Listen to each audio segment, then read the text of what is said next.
오늘 주신 하나님의 말씀은 마가복음 6장 32절에서 40절까지의 말씀입니다. 우리 한 절씩 교독으로 봉독하면 좋겠습니다. 이에 배를 타고 따로 한적한 곳에 갈새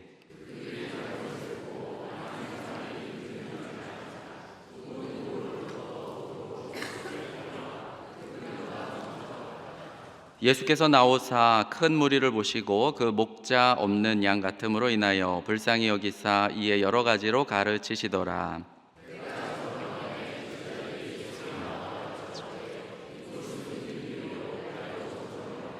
무리를 보내어 두루 촌과 마을로 가서 무엇을 사 먹게 하옵소서.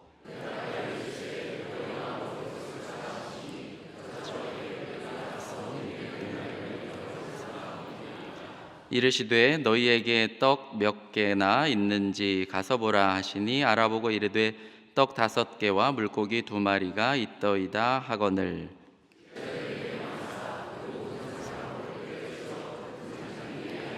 우리 함께 읽습니다. 때로 100명씩 또는 50명씩 앉은지라. 아멘. 공생애 3년 차에 시작 그 첫 사건은 5,000명을 먹이신 오병이어 기적으로 시작합니다. 그런데 오병이어 기적은 여러분 언제 일어난 사건일까요? 그리고 오병이어 기적을 예수님은 왜 베푸신 것일까요? 주님의 공생애를 들여다보면 3년차 봄 6월절에 예수님은 예루살렘에 가시지 않으시고 갈릴리에 머무셨습니다. 율법에 위반되는 매우 특별한 결정을 하신 것이죠.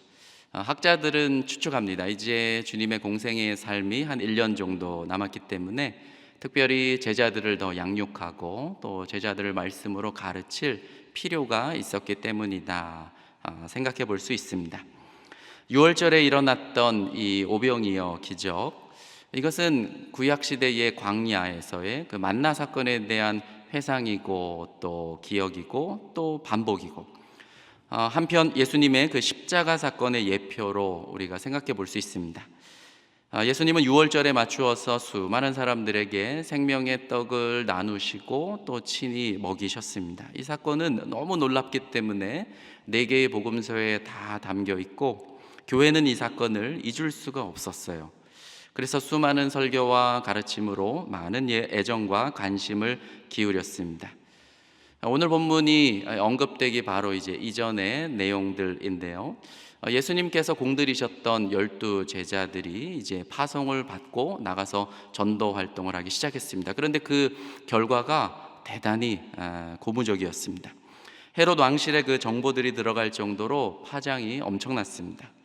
갈릴리를 통치하던 헤롯 안티파스는 당황했습니다. 불과 얼마 전에 자신이 세례 요한을 잡아다 죽였는데 그가 다시 부활한 건가? 라고 할 만큼 그 파장이 대단했던 것이죠.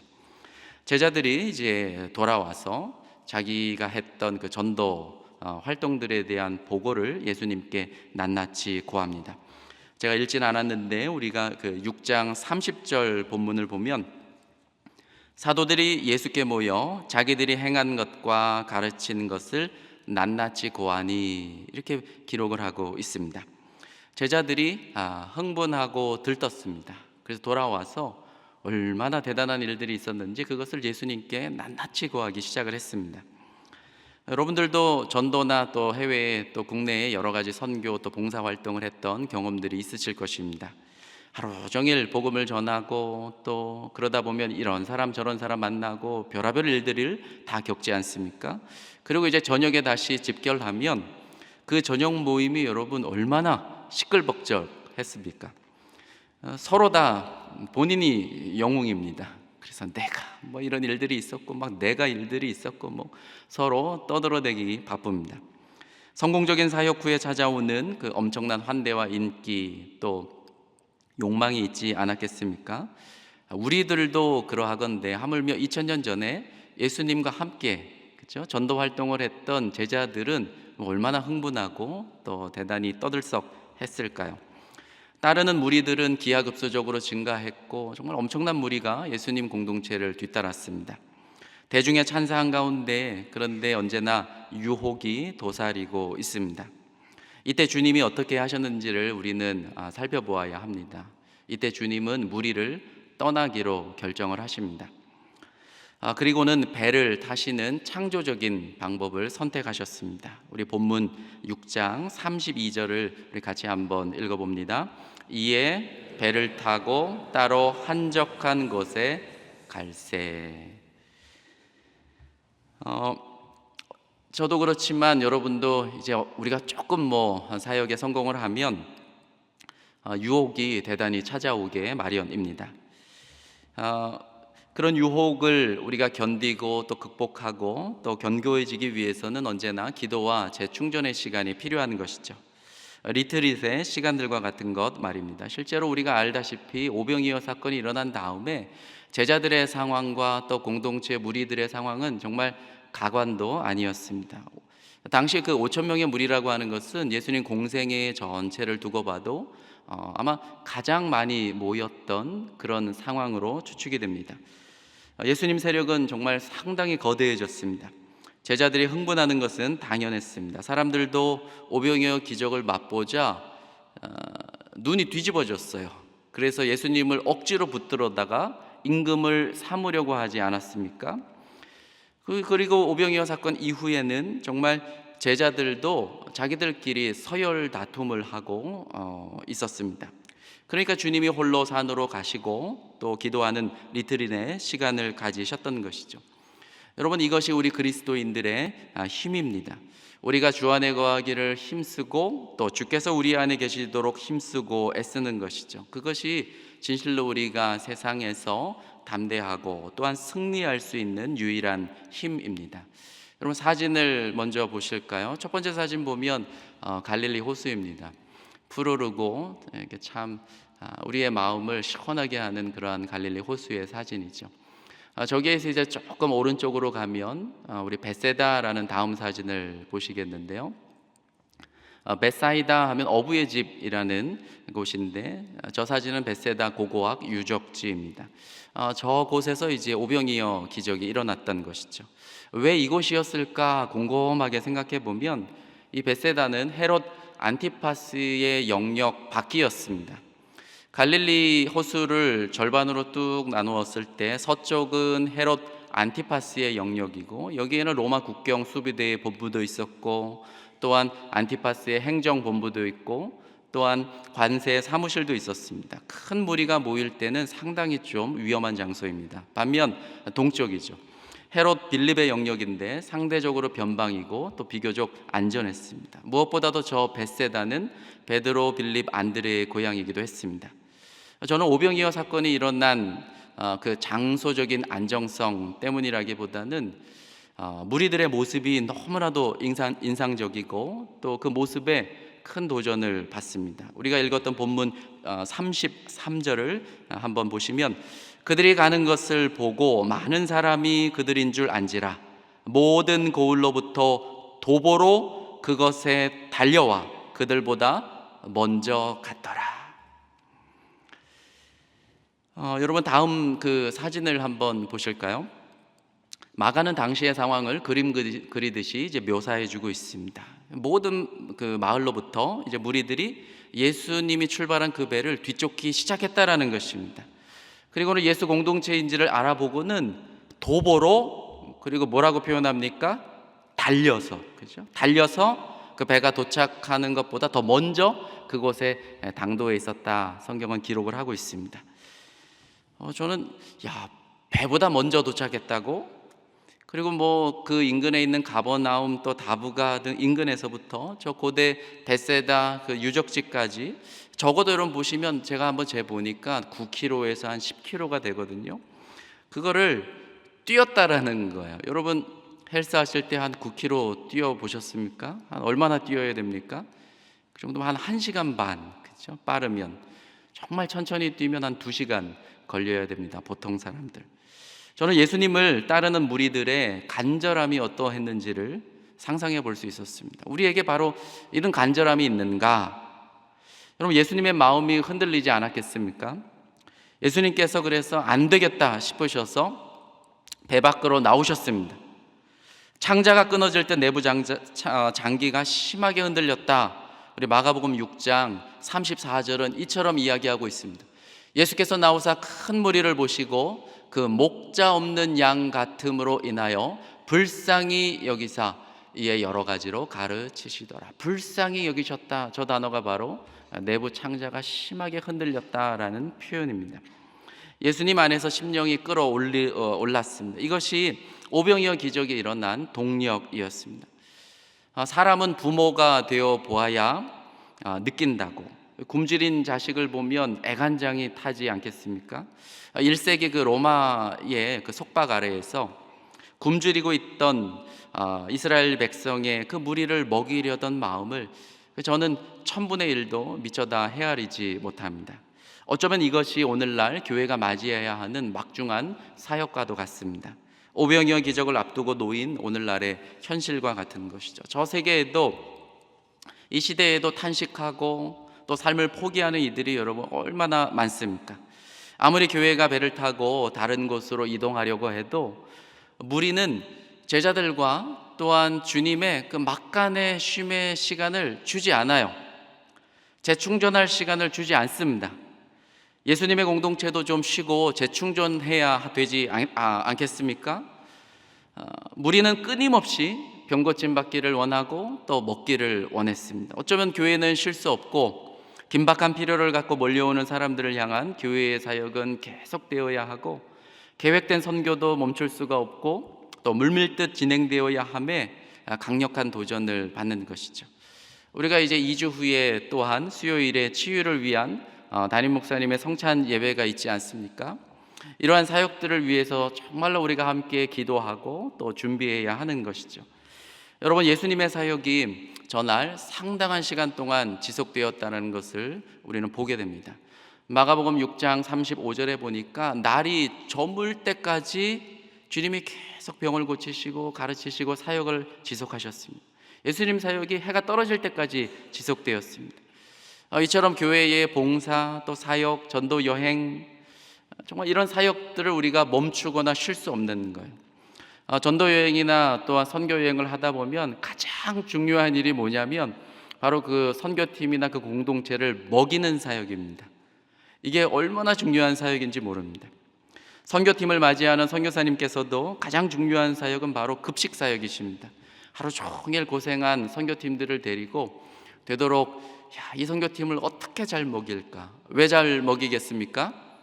다음 날 완전히 되살아나가지고, 그죠? 죽도록 일하라는 거죠. 그죠? 여러분들이 나자빠질 때까지 일하라는 거예요.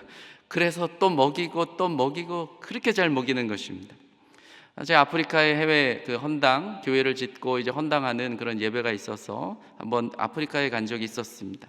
아프리카에 가면 보통 2시간, 3시간 예배를 뜨겁게 드리지 않습니까? 그렇게 오전에 영적인 양식을 충분하게 먹입니다. 그런데 같이 와서 뜨겁게 열정적으로 찬양하고 예배드렸던 그 사람들을 그 교회가 그냥 되돌려 보낼 수가 없는 거예요. 그래서 그날만큼은 그 교회가 밥을 대접합니다. 평소에는 잘 먹지 못한 닭고기, 그리고 좀 더 귀하면 염소나 양을 잡죠. 그리고 거기에 좀 더 신경을 써서 그냥 밥이 아니라 기름진 볶음밥을 준비합니다. 거기에 좀 더 정성스럽게 대접한다 그러면 콜라나 사이다까지 같이 얹어 버리는 것이죠. 여러분, 그렇게 융숭하게 먹입니다. 그런데 우리가 오늘 오병이어 사건을 보면서 여러분 36절에 보면 제자들은 이렇게 대답합니다. 무엇을 그냥 사 먹게 하소서. 당시가 이제 6월절 즈음이면 대략 3월과 4월인데 아직 밀은 뿌리지도 않았습니다. 3월이나 4월이면 이제 막 초실절과 맞물려서 보리를 거두기 시작할 쯤입니다. 주님은 이렇게 말씀하시지 않습니까? 너희가 먹을 것을 주라. 그러니까 제자들과 지금 예수님의 마음이 서로 충돌하고 맞부딪히고 있는 것입니다. 저는 여기서 이제 우리들의 태도를 살펴보게 되었습니다. 왜냐하면 그들처럼 우리들도 모두 현명한 합리주의자들이기 때문입니다. 불가능하다라는 걸 설명하기 위해서야 어찌 이유가 없겠습니까? 35절부터 시작되는 불가능함에 대한 불평과 또 이유들을 보면, 첫째는 장소의 부적절함이죠. 주님, 이곳은 빈들입니다. 여기는 외곽 지역입니다. 너무 외진 곳입니다. 이처럼 우리는 항상 환경의 적절함에 신경을 쓰고 살아갑니다. 두 번째를 보니까 시간의 부적절함이죠. 주님, 날이 저물어 갑니다. 시간의 부족함, 다급함에 대한 평가입니다. 우리는 항상 때와 시기의 적절함에 주목하는 것이죠. 셋째로 소유에 대한 부적절함도 이유입니다. 여러분, 안드레가 어린 아이의 도시락 하나를 갖고 오지 않았습니까? 어른들이 보면 너무 작은 거예요. 이걸 뭘 하겠습니까? 우리는 항상 소유의 부족함에 절대적으로 영향을 받습니다. 그런데 저는 그 어린이가 오병이어 이 기적에서 가장 생애의 큰 추억과 기쁨을 경험했다고 확신합니다. 영원히 잊지 못할 추억을 쌓은 사람은 바로 이 아이입니다. 자기 도시락으로 5,000명을 먹이고 기뻐한 것 아닙니까? 아마 평생에 잊지 못할 추억이었을 것입니다. 이 아이가 여러분 몇십 년이 지나가지고 이제 나이가 들고, 그리고 자기의 손주들을 여러분 자기 무릎에 앉혀놓고 무슨 얘기했겠습니까? 평생의 간증에. 얘들아, 내가 어렸을 때 너희들 만날 때 엄청난 일이 있었어. 그때 내가 도시락을 꺼냈는데 그 도시락에 뭐가 들었게. 그리고 이 도시락으로 무려 5,000명이 먹는 엄청난 일들이 있었단다. 이런 얘기 하지 않았겠습니까? 택쥐베리의 생각처럼 여러분, 어른들은 늘 아라비아 숫자에 예민하고 그래서 기쁘게 살지 못한다고 말하지 않습니까? 그럼 37절을 보면 이 빌립의 언어가 너무 어른스러워요. 그리고 이 언어가 별로 좋지 못합니다. 무엇라고 빌립이 여러분 이야기하고 있습니까? 주님, 우리가 가서 음식을 구해 오려면 200데나리온의 돈이 필요합니다. 이거 가지고 여러분 주님 사다 먹이리까? 저는 이 표현에서 지금 제자들이 이거 하기 싫구나, 그 내색을 읽을 수 있었습니다. 그와 관련해서 여러분 네 번째 또 제자들의 핑계와 이유가 있다고 한다면 능력치의 부족함이겠죠. 일이 너무 벅차다고, 일이 너무 복잡하고 또 많다고. 5,000명 먹이는 일이 쉽겠습니까?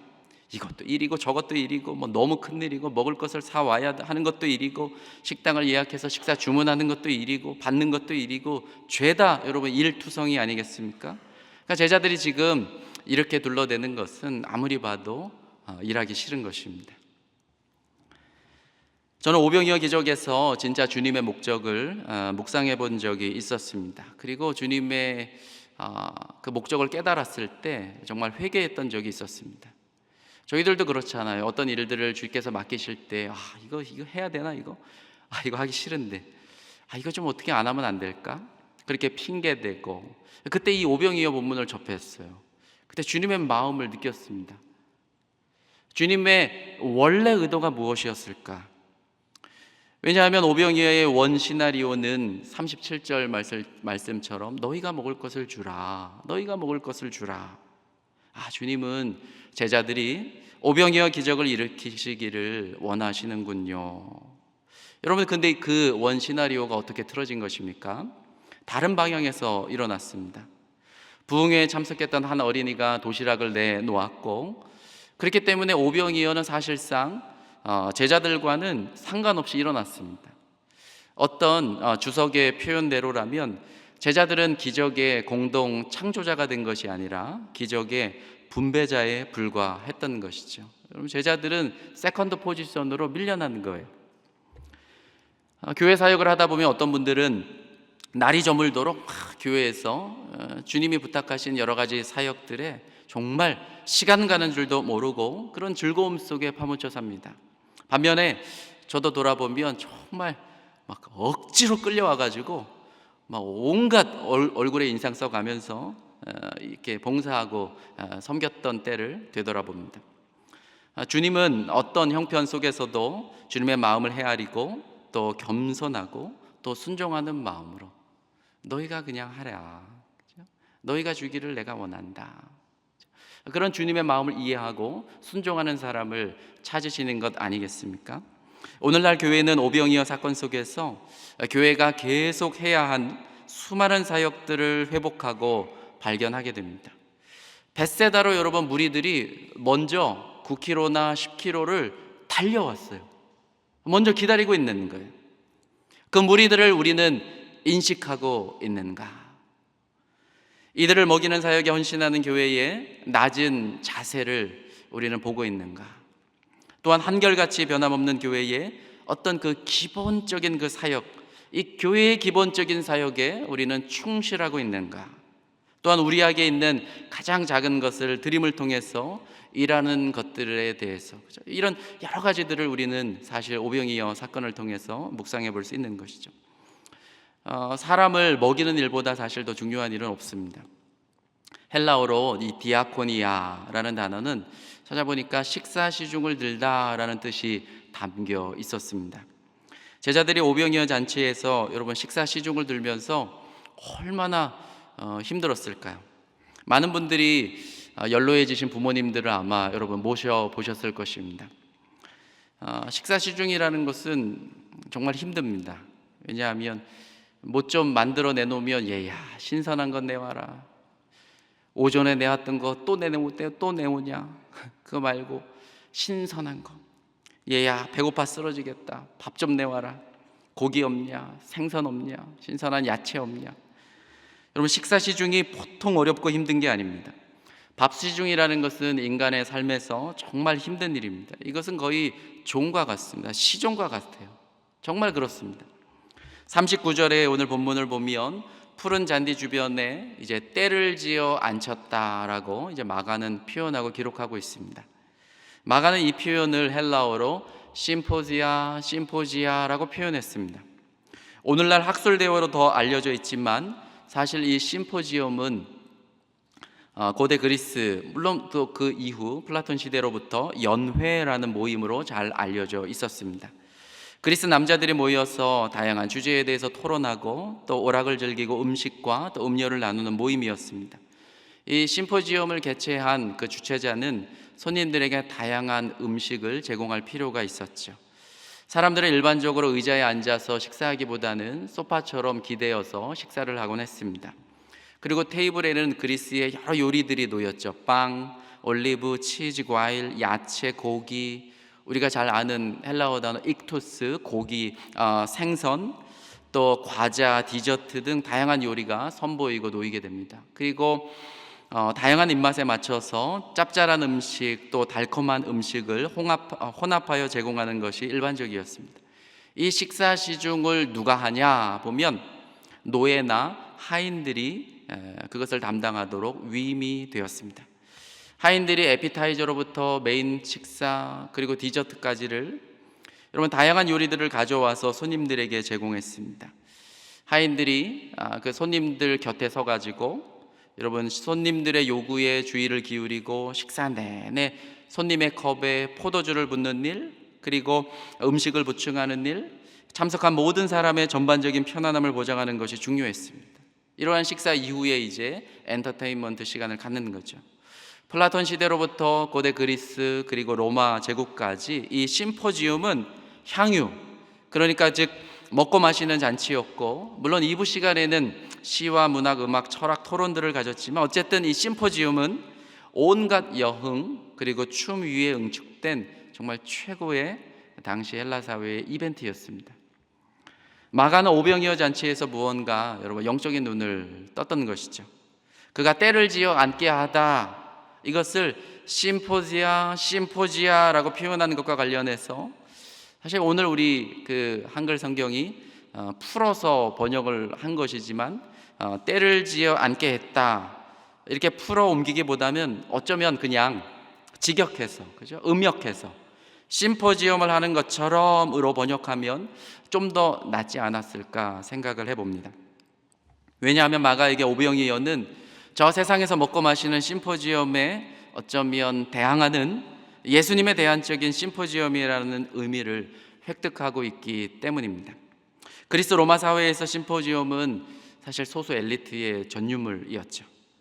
그들은 심포지움을 통해서 먹고 마시면서 서로의 지위와 그리고 특권을 재확인하고 또 강화시켰습니다. 그런데 예수님은 지금 목자 없는 양과 같은 자신들을 향해 몰려드는 불쌍한 무리와 함께 마가가 보았을 때는 심포지움을 여셨다라는 것입니다.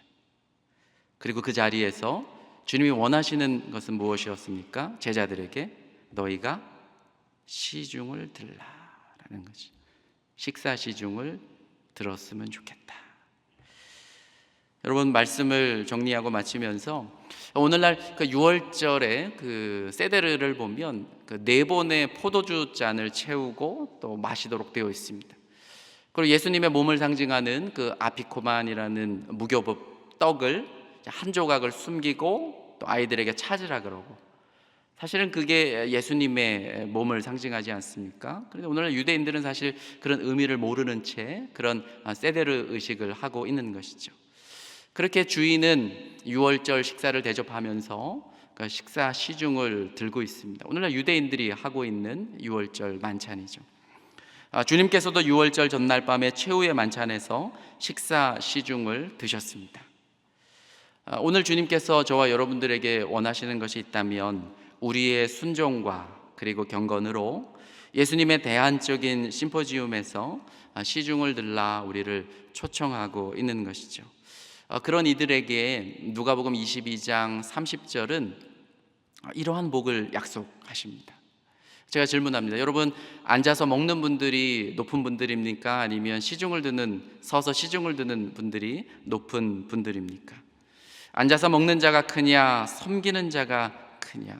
당연히 앉아서 먹는 분들이 크신 분들입니다.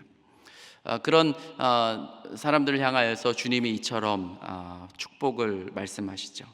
하나님 나라에서 이제 너희는 내 상에서 먹고 마시며 앉는 자가 될 것이다. 그러나 그 나라에 가기 전까지 오늘 이 자리에서 주님께서 우리에게 말씀하시는 것이 하나 있는 것이죠.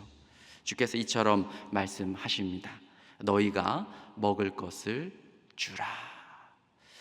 7월과 8월 또 국내외적으로 또 우리 소망교회 안에도 정말 많은 사역들이 아마 펼쳐지고 있습니다.